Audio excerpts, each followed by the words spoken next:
এই রাজাকারের নতুন বাচ্চাদের ভারত আত্মসমর্পণ করাবে এবং আত্মসমর্পণ করাবে।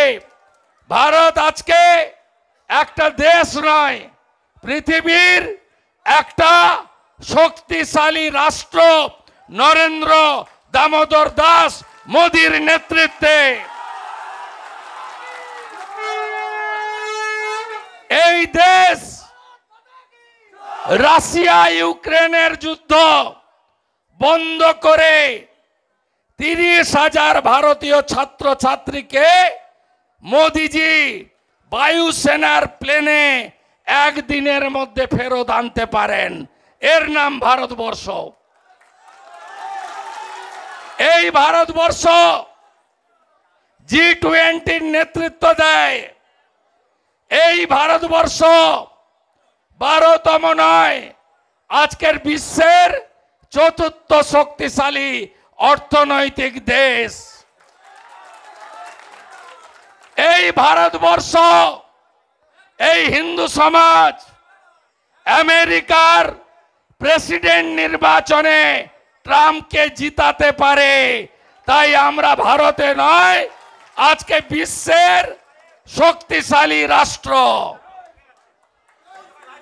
হাসি মারাতে অনেকগুলো শব্দ দানব রাখা আছে, দুটো যদি ঘুরিয়ে দেয় না, ভারতের বীর সেনারা ছুটে পালিয়ে যাবে এই মোল্লা ইউনুসের দল।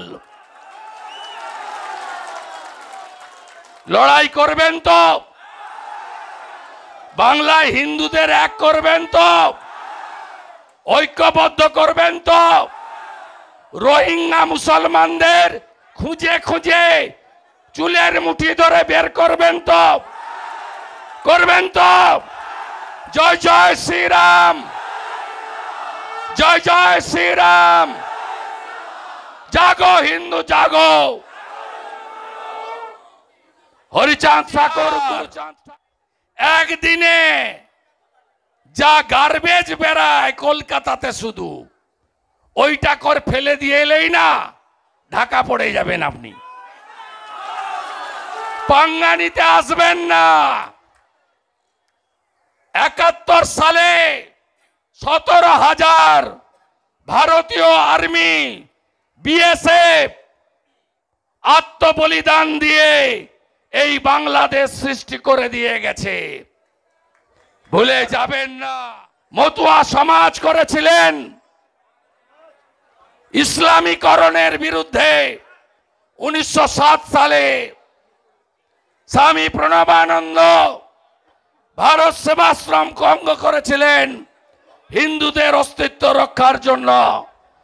আর বীর সন্ন্যাসী বিবেকানন্দ স্বামী শিকাগোতে গিয়ে বলেছিলেন, তুমি গর্ব করে বলো আমি হিন্দু।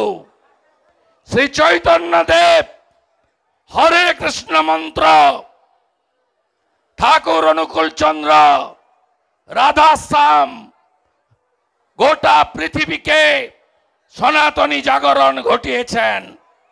বাবা লোকনাথ বাবার ব্রহ্মচারী ঠাকুর রামকৃষ্ণ দেব, জগৎ জননী মা শারদা মণি, এই মাটি মা দুর্গার মাটি, মা কালীর মাটি, রাধা মাধবের মাটি। এই মাটিতে সনাতন থাকবে, সনাতনের ধ্বজ উঠবে, আর ভারত মাতাকে আমরা বন্দন করব। এ লড়াই থামার নয়, এ লড়াই সবে শুরু। লড়াই করবেন, ডাকলে আসবেন। জলও খাওয়াতে পারবো না, গাড়িও দিতে পারবো না। শাক নিয়ে সিঙ্গা নিয়ে আসবেন। এপার বাংলায় আমরা ভালো নেই। মুখ্যমন্ত্রী বিধানসভায় একটু আগে বলছেন ভারত সরকার পিস কিপিং ফোর্স জাতিসংঘকে দিয়ে পাঠান। মাননীয়া ফালাকাটায় দুর্গা মণ্ডপে ঢুকে যখন জিহাদিরা বলল শাক বাজাবেন না, উলুধ্বনি দেবেন না, ঢাক বাজাবেন না। কোথায় ছিল আপনার পুলিশ? মাননীয়া গার্ডেন রিচে দুর্গা মণ্ডপে ঢুকে বলল গীতা পাঠ, চণ্ডী পাঠ, মন্ত্র উচ্চারণের মাইক বন্ধ করো। কোথায় ছিল আপনার পুলিশ? মাননীয়া হাওড়ার শ্যামপুরে 5টা দুর্গা মূর্তি ভাঙলো বিজয়া দশমীতে। কোথায় ছিল আপনার পুলিশ? কার্তিক পুজোয় বেলডাঙ্গাতে সব হিন্দুকে মেরে মন্দির ভেঙে শেষ করলেন। কোথায় ছিলেন আপনি? ওপারে ইউনুস যাহা, এবারে মমতা ব্যানার্জি তাহা। এ লড়াই বাঁচার লড়াই, এ লড়াই টিকে থাকার নয়, অস্তিত্ব রক্ষার লড়াই। সংখ্যা আমরা কমছি, ওরা বাড়ছে। বিএসএফ কে জমি দিচ্ছে না, হু করে ঢুকছে। আমরা সব রোহিঙ্গা কোথায় আছে বলে দেব,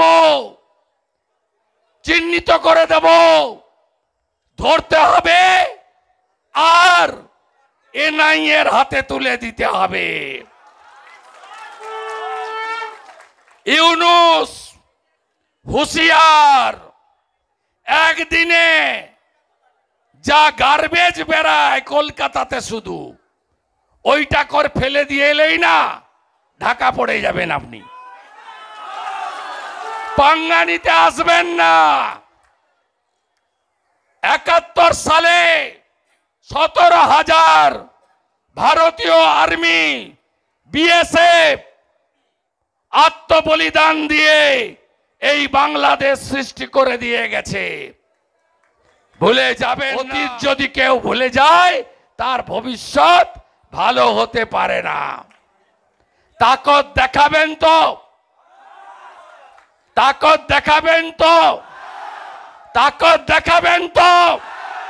হিন্দুদের তাকত দেখানোর সময় এসেছে, সময় এসেছে। बांटेगा तो एक रहेंगे तो, एक रहेंगे तो, एक रहेंगे तो, एक रहेंगे तो এক থাকার সময় এসে গেছে, এসে গেছে। আমি সন্ত সমাজের পক্ষ থেকে মহারাজকে বলবো 1 মিনিট জানাতে আপনারা কেউ উঠবেন না, আমরা আগে চলে যাব। আমরা শান্তিপূর্ণ শোভাযাত্রা যাবে, কাছেই, বেশি দূর নয়। বিএসএফ যেখানে আমাদের আটকাবে আমরা রাস্তায় বসে চিন্ময় প্রভুর পক্ষে স্লোগান তুলব এবং আমরা কিছু বেলুন ব্যবস্থা করেছি চিন্ময় প্রভুর ছবি দিয়ে আমরা উড়িয়ে দেব যাতে ইউনুসের কাছে তাড়াতাড়ি পৌঁছে যায়।